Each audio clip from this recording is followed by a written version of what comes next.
Welcome to this video, Analysing and Interpreting a Visual Source. Historians often have to rely on the physical remains from ancient civilizations to help build a picture of life at the time. Art is an important part of any culture, and often the artwork from the past gives us a glimpse of the ancient world that literature does not. In this presentation, we will be examining a type of artwork that was quite popular among the Romans, mosaics. Mosaic is a technique of decorative art that uses small glass or ceramic pieces to create a picture or pattern. Let's take a closer look at this mosaic. The first step when analysing an artefact from the past is to determine what is actually being depicted, that is, identify its content. In the artefact, you will notice that there are 4 levels, or registers as they are called in art. You will also note that each register depicts a different scene. So let's first take a closer look at the bottom register. What can you see that is happening here? You will notice that there are animals and humans in this scene.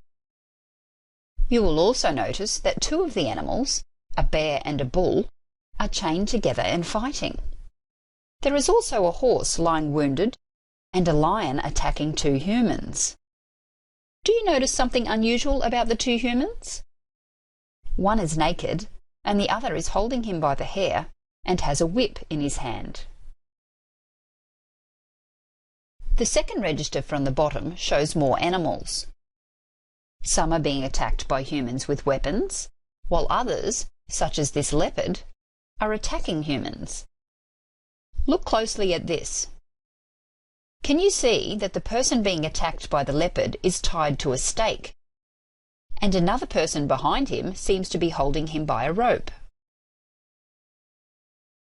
Let's look at the next register, which is the second from the top. Here we have humans only fighting each other. What is different about these humans compared to the ones in the previous registers? If you said they all have weapons and protective armour, then you are correct. You will also notice that they have different kinds of weapons and a variety of helmets and shields.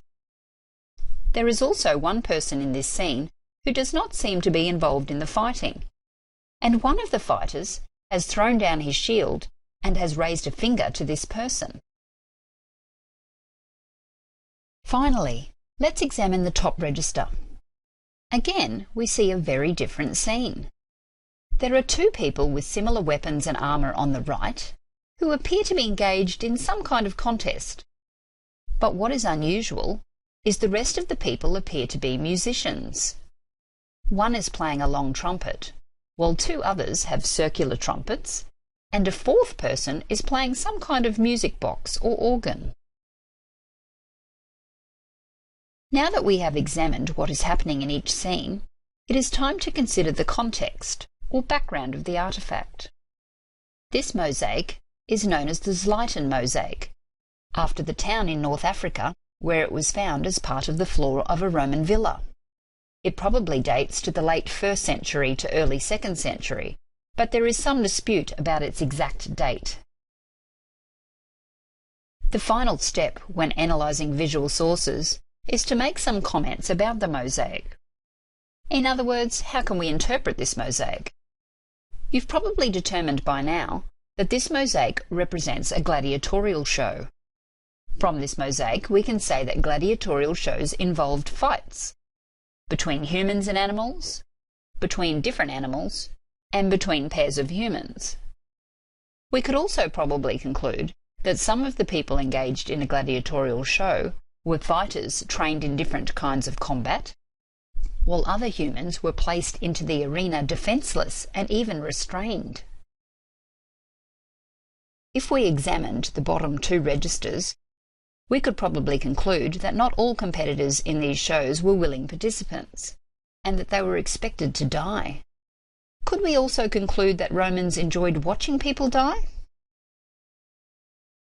When we look at these top 2 registers, we might comment that these gladiatorial shows were meant to be spectacles for people to enjoy. A band played and fighters with different weapons battled each other, but not always to the death. The man with his finger raised is giving the surrender sign to the referee. Look at the two fighters on the top register on the right. It appears that a referee is holding onto the hand of one of them as he is trying to prevent him giving the death blow to the fallen fighter.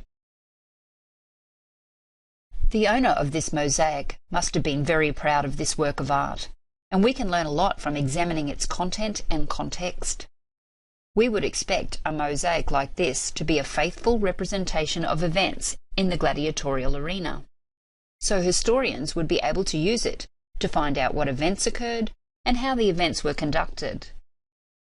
Historians can see how the different gladiators were equipped, and they could compare this with similar scenes from other times to determine what had changed over time.